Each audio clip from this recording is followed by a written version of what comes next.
MP board वाले बच्चों का जो साइंस का पेपर है उसका अपन पूरा सॉल्यूशन देखने वाले हैं। पूरे क्वेश्चनों का सॉल्यूशन दूंगा आपको मैं।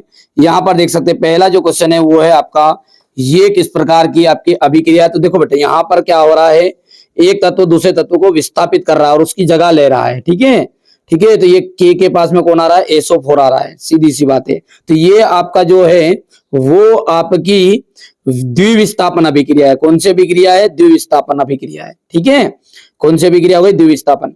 कोई नीले लिटमस को लाल कर देता, नीले को लाल यानी अनीला अम्ल जो है नीले को लाल करता है। और अम्ल का जो होता है ना वो होता है 7 से कम 1।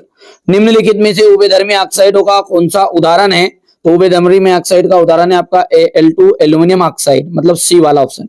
मस्तिष्क जो है ना वो उपयुक्त सभी के लिए उत्तरदायी होता है। निम्नलिखित में से मानव मादा जनन का भाग नहीं। देखो अंडा से भी है, गर्भा से भी, डिंबवाहिनी भी है। शुक्रवाहिका जो है एक नर जननांग का भाग है, इसलिए ये आपका यहाँ पर शुक्रवाहिका सत्य रहेगा। अभी नेत्र लेंस की फोकस दूरी परिवर्तन किया जाता है। अभी नेत्र लेंस की फोकस दूरी में परिवर्तन किया जाता है किसके द्वारा, तो पश्चाम्भी पेशियों के द्वारा किया जाता है, याद रहेगा। और यहां से हमारा सेम हमारे इंग्लिश मीडियम वाले बच्चों का रहेगा, तो इसमें डबल रिएक्शन हो गया, यहाँ पर 1 हो गया है। तीसरा जो है उसमें आपका एल्यूमिनियम ऑक्साइड, 4th के अंतर्गत आपका डी वाला जाएगा, ऑल द एबव। और यहाँ पर आपका हो जाएगा, ठीक है भैया, सी हो गया भैया यहाँ पर। और अंत में आपका यहाँ पर आ जाएगा, यहाँ पर ये मसल्स द्वारा रहेगा, ध्यान। आगे बढ़ते हैं। दो बिंदुओं के बीच विभवांतर, देखिए दो बिंदुओं के बीच का जो विभवांतर है वो, ठीक है, दो बिंदुओं के बीच का विभवांतर नामक यंत्र द्वारा मापा जाता है, तो वोल्ट मीटर के द्वारा। देखो बेटा बहुत ही ज्यादा खुशी होती है जब अपने द्वारा पढ़ाया गया क्वेश्चन पेपर पूरा आता है। आप तो उठा लो और मिला लो, भले ही मेरा पूरा क्वेश्चन पेपर आया है। ठीक है, अब तो समय निकल गया, जो बच्चे मेरे पर ट्रस्ट नहीं करते थे, अब क्या कहूं उन लोगों को। ठीक है, कोई बात नहीं बेटा, पर फिर भी जिन बच्चों ने मेरा साथ दिया बहुत बहुत धन्यवाद देता हूं उन सभी बच्चों को। मैंने पूरा सपोर्ट किया आपका 10th क्लास के लिए, 11th के लिए भी करूंगा, तो चैनल पर पहली बार सब्सक्राइब जरूर करके रखना है।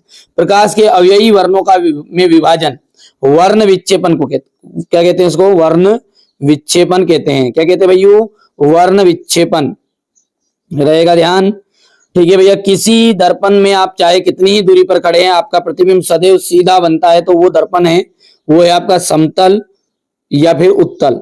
ठीक है, समतल और उत्तल, क्योंकि अवतल पर तो हमेशा उल्टा ही बनता है। डीएनए का वहां भाग जिसमें किसी प्रोटीन संश्लेषण के लिए सूचना होती है, उस प्रोटीन को कहते हैं तो जीन कहते हैं। क्या कहते हैं, जीन। आलैंगिक मुकुलन द्वारा होता है। देखो हाइड्रा में, याद करो, हाइड्रा में जो मुकुलन होता है वो मुकुलन द्वारा होता है, मुकुल के द्वारा होता है। ग्रंथियों द्वारा वृद्धि हार्मोन्स स्रावित होता है, कौन सी, पीयूष ग्रंथि द्वारा, पीयूष ग्रंथि या मास्टर ग्रंथि। यहाँ पर इंग्लिश मीडियम वाले बच्चों का था ये। आगे बढ़ते हैं, सत्य सत्य है ये। ठीक है, हमारे शरीर में रसायनों का सर्वाधिक मात्रा में संचित होना जैव आवर्धन कहलाता है, सत्य बात है। हरे विद्युत रोधन वाला तार प्राय विद्युन्निमेय तार होता है। विद्युन्निमेय तार मतलब भाई साहब लाइट वाला तार होता है लाल, याद करो मैंने खूब लिख लिख के बताया था पेज में। ठीक है, तो यहाँ पर ये जो हरे रंग वाला ना उदासीन तार है, क्या है ये, अर्थिंग वाला तार है, तो ये बात आपका विद्युन्निमेय तार नहीं, इसलिए असत्य हो गया। प्रतिरोध का मात्रक ओम है, बिल्कुल सत्य बात है। निकट दृष्टि दोष, देखो 3 अक्षर है, तो 3 अक्षर है तो याद करो 4 अक्षर वाला लगाएंगे, अवतल लेंस। किसका उपयोग करेंगे इसमें, अवतल लेंस का उपयोग करेंगे। तो यहाँ पर हम बात करते ये भी आपका असत्य है, ये सत्य, ये असत्य, ये सत्य है, देख लिया आपने। विरल माध्यम में सघन माध्यम की चाल हमेशा ज्यादा होती है, बिल्कुल। और यहाँ पर स्वच्छ गैस नहीं निकलती है, यहाँ पर निकलती है धुएंदार वाली गैस। देखो कितना सिंपल था, एक सत्य एक असत्य, एक सत्य एक असत्य, तुक्का भी लगाया होगा किसी ने तो लग गया होगा। यहाँ पर सेम इंग्लिश मीडियम का रहेगा। यहाँ पर ऑक्सीजनित रक्त, ऑक्सीजनित रक्त जो है धमनी आंसर रहेगा इसका, और विऑक्सीजनित रक्त जाएगा सीरा।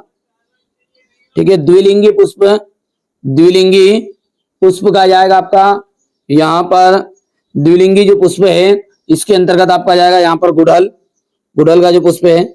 एक लिंगी पुष्प है पपीता का। और संतरा में जो पाया जाता है, संतरा में पाया जाता है सिट्रिक अम्ल, और चींटी के डंक में पाया जाता है मेथेनोइक अम्ल।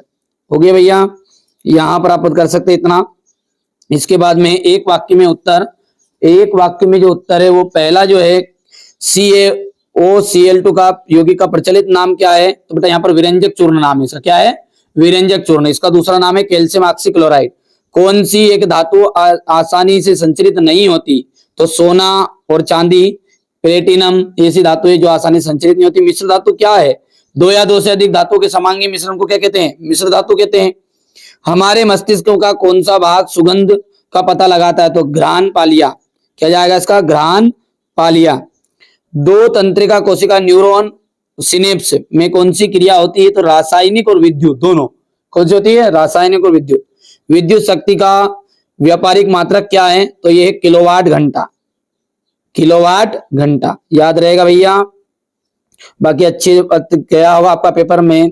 कोशिश यही करता था हमेशा कि हमारे बच्चों की अच्छी तैयारी करा दो। देखो वही क्वेश्चन आया, देखो सफेदी का उपयोग हो गया है, ठीक है। ये विलियन का आ गया, कॉपर सल्फेट वाला उदासीनीकरण अभिक्रिया आ गई है। यहाँ पर देख सकते हैं निस्तापन भर्जन एथेनॉल। जो बच्चे बाद में यदि 2026 की तैयारी कोई बच्चा करेगा तो उनके लिए देखो एथेनॉल के कोई दो गुणधर्म, एथेनोइक अम्ल के दो गुणधर्म बताने हैं। स्वापोषी रक्त लसिका में अंतर देख लो आप ध्यान से। यहाँ पर हार्मोन्स हो गए ऑक्सीन और चिवलेरिन के दो कार्य। यहाँ पर हो गया है कोशिकी प्रजनन की विधियां लिखनी है। मनुष्य में नरजननांग का केवल दो भाग के नाम बताने हैं। उत्तल लेंस की फोकस दूरी हो गई है यहाँ पर, याद रहेगा। तारे के टिमटिमाते हैं। बाकी सारे क्वेश्चन बेटा मैंने पूरी प्रॉपर तैयारी करे थे और एक भी क्वेश्चन ऐसा नहीं कि जो अपना उठ गया है अपने 6 मॉडल पेपर से। बाकी अब आ गया समय, बीत गई सो बीत गई भैया। अब नहीं किया तो कोई बात नहीं है, ये हो गया इनका। मेंडल ने मटर के पौधे का चुनाव क्यों किया? प्रभाविता का नियम लिखना है। भू संपर्क तार हो गया है, यहाँ पर देख सकते हैं। ये समीकरण को संतुलित करने वाला जो कि मैंने बताया था वही हुबहू छप गया है। यहां से देख सकते हैं नेफ्रॉन का हो गया, नेफ्रॉन की संरचना कार्यविधि। यहाँ पर देख सकते हैं अवतल दर्पण द्वारा रेखा चित्र बताना है, यहाँ पर फोकस पर हो। और ये अपवर्तन के दो नियम और अवतल दर्पण के उपयोग बताने थे। तो बेटा मैंने पूरी तैयारी कराई आपकी, तो प्रॉपर आपको मैंने पूरा गाइडेंस किया। चैनल पर पहली बार सब्सक्राइब करिए, जैसा गया है अच्छी बात है और अच्छे से तैयारी करना अब 11th के लिए आगे। अभी तो एंजॉय करो। चलिए तो मिलते हैं अगले वीडियो में।